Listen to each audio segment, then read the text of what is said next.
Friends మేమైతే కల్కి మూవీకి వెళ్తున్నాం. ఎప్పుడైతే రెడీ అయినాం వెళ్ళిన తర్వాత అక్కడ చివరికైతే మేము చేరుకున్నామండి.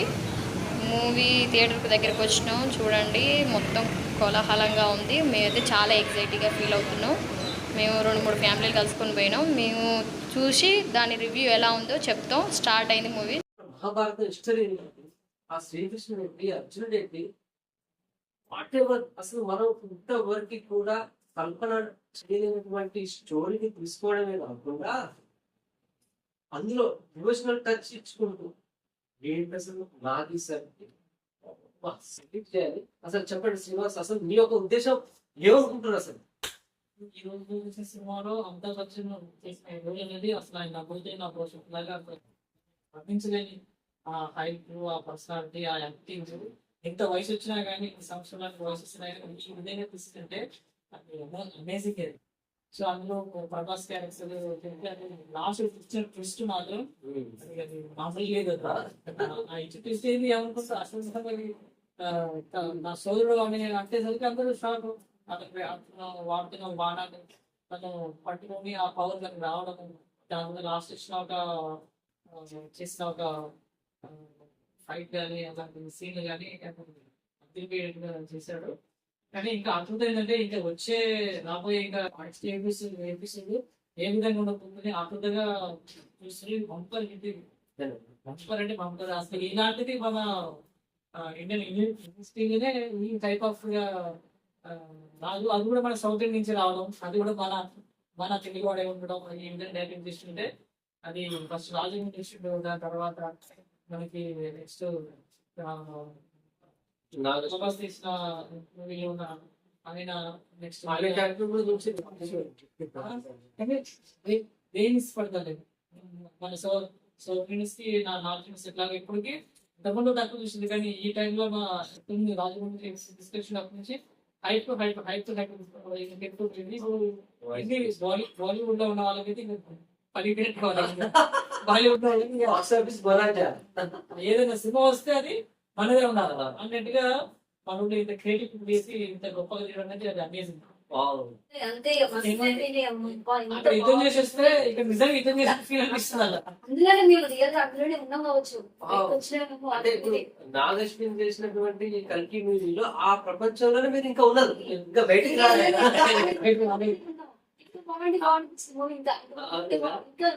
మరి ఆ క్యారెక్టర్స్ అయితే మీకు ఈజీగా అర్థమైంది అర్థమైంది కదా.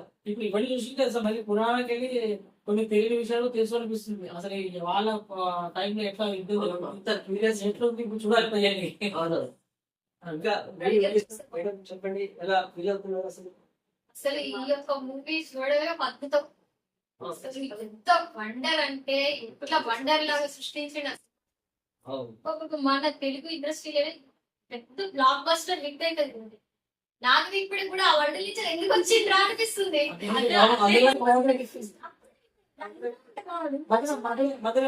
పేర్లు వచ్చినాయి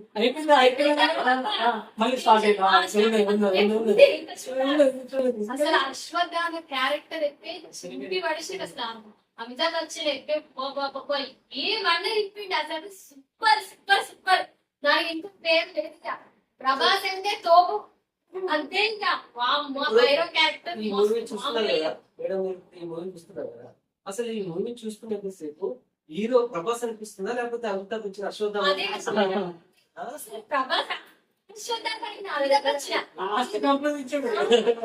అప్పటిదాకా ఫైటింగ్ అయితే మామూలుగా చింపి పడేసిన ప్రతి ఒక్కరిని చూడాల్సిన సినిమా. మన గత మన ఫ్యూచర్ ని దృష్టిలో పెట్టి అసలు వాస్తవంగా చెప్పాలంటే ఇటువంటి ఆలోచన నాగ్ సార్ ఎలా చేసింది అసలు? ఫస్ట్ ఇంత పెద్ద సిచ్యువేషన్ ఎలా హ్యాండిల్ చేయగలిగారు? ఆ కాశీనగర్ ఏంటి, అందులో ఉన్నటువంటి వెపన్స్ అయితే ఏంటి, యాక్షన్ సీన్స్ అయితే ఏంటి, అసలు ఎలా అసలు ఇంత పెద్ద ఆలోచన మన అసలు యాక్చువల్గా మన రాజమౌళి గారు అన్నారు ఇండస్ట్రీలో ఒకరు చేయాలంటే ఆయన చేస్తాడు తీస్తాడు అనేటువంటి నమ్మకం అందరికీ కలిగింది. కానీ ఎవడే Subrahmanyam first movie Nagalakshmi, first ఎవడే సుబ్రహ్మణ్యం, సెకండ్ వచ్చేసి మన సావిత్రి, అది జాతీయ అవార్డు నేషనల్ అవార్డు పొందినటువంటి వ్యక్తి మన అభిమానులు అంటే కీర్తి సురేష్ గారు మన బుజ్జి క్యారెక్టర్ ఇచ్చింది కదా. కేవలం 2 మూవీస్ తోటి 3 ఇంత పెద్ద ప్రాజెక్ట్ కేని ప్రభాస్ గారితో ఎట్లా ఒప్పించగలిగారు. అసలు ఇందులో అమితాబ్ బచ్చన్ గారు ఆయన ఇంకా బాలీవుడ్ ఇండియన్ ఫిల్మ్ ఇండస్ట్రీకి ఒక లెజెండరీ ఒక ఆర్టిస్ట్ ఆయన. అది కాకుండా మన కమల్ హాసన్ గారిని ఎలా ఒప్పించారు. ప్రతి ఒక్క క్యారెక్టర్ ని హ్యాండిల్ చేసిన విధానం ఎక్సలెంట్. అసలు ఒక్కసారి కాదు 100 సార్లు మనం సెల్యూట్ చేయొచ్చు. మన ఇంకొక విషయం ఏంటంటే ఇప్పుడు మనం ఒక ఇండియన్ మూవీ అనుకున్నాం. మనం వరల్డ్ మూవీగా క్రియేట్ చేసి అద్భుతమైన విజువల్స్ మనం అసలు విజువల్ చూడాలండి. అసలు ఏంటా విజువల్ ఏంటి? టీవీలో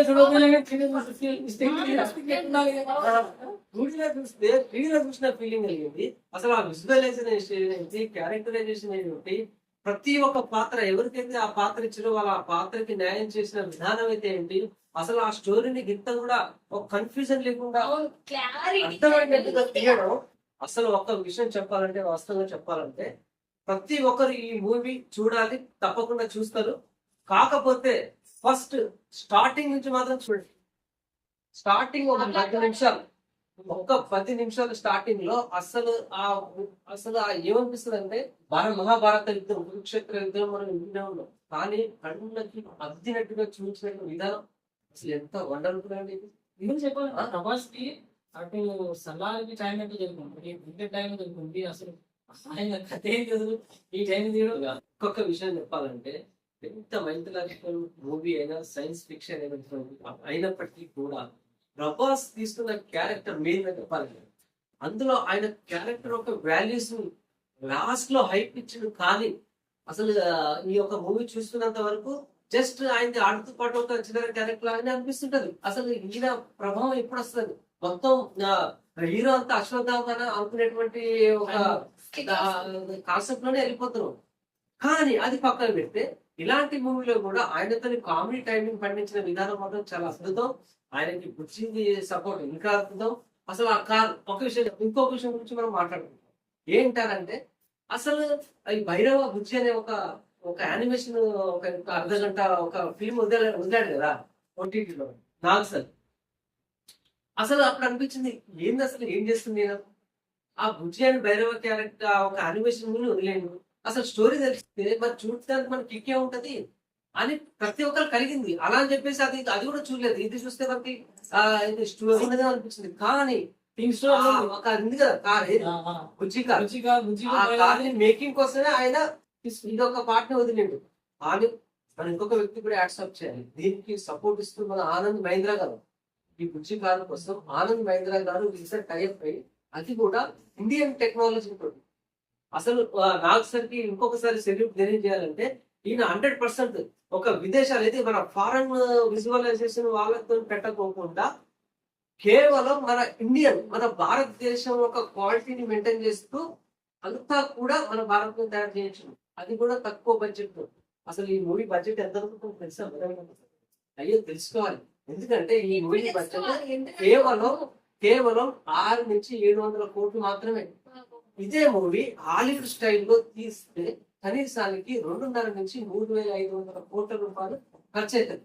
కానీ నాగ్ సార్ మన విదేశీ టెక్నాలజీని వాడుకొని ఇండియన్ ఫిల్మ్ ఏమంటుందని స్వదేశీ భారత్ అనే ఒక టెక్నాలజీ అంటే మన ఇండియాలో కూడా ఇటువంటి ఫిల్మ్స్ తయారు చేయొచ్చు అని ఇప్పుడు ఒక కొత్త ట్రెండ్ ని సృష్టించిన నాగేశ్వరుడు. అవును కదా, ఇంత మంచి టెక్నాలజీ. ఎందుకంటే ఎక్కువ ఖర్చుతో కాకుండా స్వదేశంలో 4 సంవత్సరాలు పెట్టిన వాస్తవం మాట వస్తుంది. కానీ మొత్తానికి అయితే మన ఇండియన్ ప్రేక్షకులకి అలాగే పాన్ వరల్డ్ ప్రేక్షకులకి అందులో మన టాలీవుడ్ మన తెలుగు ఇండస్ట్రీకి ఒక అద్భుతమైనటువంటి visual feast. Telugu directors Nageswari అయితేంది, అఫ్ కోర్స్ రాజమౌళి అయితేంది, అఫ్ కోర్స్ మన ప్రశాంత్ నీల్ అయితే ఆయన కూడా ఒక ఇండియన్ సినిమా గౌరవాన్ని పెంచిండు. అతను కూడా యాదృచ్ఛికంగా మన తెలుగువాడే, మన ఆంధ్రవాడే. అతను కూడా తెలుసా సినిమాలు ప్రభాస్ క్యారెక్టర్ ఫస్ట్ మన రాజమౌళి ప్రభాస్ పైన, తర్వాత ఇప్పుడు సలార్ కూడా బాగా అయిపోయింది కూడా ప్రభాస్ మళ్ళీ. అంటే ఇప్పుడు రాబోయే రోజులలో ప్రభాస్ పాన్ మొదలుని దున్నేస్తాడు, ఏలుతాడు అది మాత్రం పక్కా అండి, రాసి పెట్టుకోండి. స్టార్ట్ అయ్యి కూడా వాస్తవంగా చెప్పాలి అని అంటే ప్రతి ఒక్కరు కూడా థియేటర్ ఒక ఎక్స్పీరియన్స్ తీసుకోవాలి. ఎవరు కూడా ఓటీటీలో చూద్దాం లేకపోతే డౌన్లోడ్ చేసుకొని చూద్దాం అని మాత్రం మీరు నిరీక్షించకండి. ఖచ్చితంగా థియేటర్ ఎక్స్పీరియన్స్ పొందండి. అలాగే పిల్లలతో పాటు కూడా చూడాలి. తీసుకెళ్ళి చూపించండి. ఎందుకంటే వాళ్ళు కూడా ఎంజాయ్ చేస్తారు. ఎందుకంటే ఇది ఒక మన భారతదేశ చరిత్రలో మహాభారత హిస్టరీని క్రియేట్ చేసుకుంటూ అందులో ఉన్న పాత్రల్ని ఏంటండి, అశ్వత్థామ సప్త చిరంజీవులలో అశ్వత్థామ ఒకడు. అసలు ఆ స్టోరీ మనం చదువుతున్నప్పుడు వింటున్నప్పుడు అశ్వత్థామ చిరంజీవుడు మనం, ఎందుకంటే అక్కడ అమితాబ్ బచ్చన్ లెజెండరీ యాక్టర్ అమితాబ్ అశ్వత్థామ చించి పడేసిన విధానం నా భూతు నా భవిష్యత్తు. అలాగే దీపిక పడుకోలే, ఆమె పడుకోలేదు అనుకున్నాం కానీ ఆమె ఎవరైనా చూడాలి. ఆ సినిమా మొత్తం ఆ పట్టుతోనే ప్రెగ్నెంట్ ఉమెన్ కానీ మొత్తానికి కూడా అసలు భగవంతుడి పుట్టుక కోసం ఇన్ని ప్రయత్నాలు ఏది చూపించిన విధానం అండి. నాగేశ్వర సార్ రాసి పెట్టుకోండి. రేపు ఏదో అవినీతిగా ఎప్పుడో ఒకసారి ఇంప్రూవ్మెంట్ చూస్తారు, మీ దాకా వస్తారు. మేమందరం మీకు మనస్ఫూర్తిగా సెల్యూట్ చేస్తున్నాం. మీకు ఇలాగే ఇంకా ఇలాంటి ఇతిహాసాలు కలిగిన మూవీస్ ఇంకా తీసుకుంటూ పోవాలి. మా మమ్మల్ని అందరినీ ఎంటర్టైన్మెంట్ చేయాలి. మన భారతదేశ చరిత్రని ప్రపంచ వ్యాప్తంగా చూపిస్తున్నందుకు మీకు కోటి కోటి కోటి ప్రణామాలు. Nag sir, Prabhas sir, Amitabh sir, మన కమల్ లోకనాయకుడు కమల్ సార్, ఇంకా అందులో నటించినటువంటి ప్రతి ఒక్క పాత్ర, రాజమౌళి సార్ ఆల్సో మీరు కూడా సూపర్. మీ యొక్క అసలు మీ యొక్క అసలు రాజమౌళి డ్రీమ్ ఇది. రాజమౌళి ఒక్క మాట చెప్పాలంటే మేడం మీకు ఒక విషయం తెలుసా, రాజమౌళి ఎప్పుడు అనౌన్స్మెంట్ చేసాడు, నేను మహాభారతాన్ని నా లాస్ట్ సినిమా దాని 10 భాగాలుగా చూస్తానని చెప్పి నేను, కానీ అది చెప్పడానికి 2 సంవత్సరాలు పడుతుంది. ఇక అది మనం చూసి ఇక పండుకున్నట్టే అనుకున్నాం ఎప్పుడు తీస్తాడు. కానీ ఆ రాజమౌళి తీసేటువంటి మూవీ ఈ మహాభారత మూవీ ఒక ఫస్ట్ ట్రైలర్ ఇప్పుడు మనం చూస్తున్నట్టు వాస్తవంగా చెప్పాలంటే, ఎందుకంటే ఎవరి గౌరవం వాళ్ళదే. కానీ సార్ నాగ్ సార్ చాలా చాలా ఆనందపడ్డాం. సూపర్ గా ఇప్పుడు ఒకసారి చూసినాం కదా, నెక్స్ట్ మీ అందరం మా పిల్లలతో సకుటుంబ సపరివార సమేతంగా మన మహాభారత ఇతిహాసాన్ని మళ్ళీ ఒకసారి ఆ థియేటర్ లో మహదానంగా ఆనందంగా చూసి మేము తరించేటువంటి అవకాశం ఇచ్చినందుకు మీకు మళ్ళీ ఒకసారి ధన్యవాదాలు తెలియజేసుకుంటూ, ఈ యొక్క ఆ జెన్యూన్ రివ్యూ ఏది మన కల్కి యొక్క జెన్యూన్ రివ్యూని మేము ఒక ఏది మన మనసా వాచ కర్మన ఎటువంటి మిస్టేక్ లేకుండా ఎటువంటి మైనస్ ఉన్నా కూడా అవి మైనస్లు పెద్దగా కావు, అక్కడక్కడ కొద్దిగా ల్యాగ్ అయ్యే అవకాశం ఉన్నది. కానీ ఆ స్టోరీలోకి వెళ్ళిన తర్వాత అది ల్యాగ్ అని అర్థమైంది. Super enjoy. ఇది ఒక జెన్యూన్ వీడియో. మీరందరూ కూడా కలిపి సినిమా చూస్తే మేమైతే ఎలాగైతే చెప్పామో అంతకంటే ఎక్కువగా మీరు ఆనందం పొందుతారని చెప్పేసి మేము మనస్ఫూర్తిగా కోరుకుంటున్నాం. ఇది చెప్పడానికి పెద్దగా మాకు ఎటువంటి స్వార్థం ఏం లేదు. ఎందుకంటే మన తెలుగు సినిమా గౌరవాన్ని ప్రపంచవ్యాప్తంగా తెలియజేయాలి, అందరూ కూడా చూడాలనే ఒక ఉద్దేశం తప్ప ఇంకొకటి ఏమి లేదు. మీరు చూస్తే మాకేదో వస్తుంది లేకపోతే ఇంకేదో పోతుంది అని కూడా కాదు. ఖచ్చితంగా థియేటర్ లో చూసి ఆనందం పొందాలని కోరుకుంటున్నాం. జై కల్కి. జై ప్రభాస్.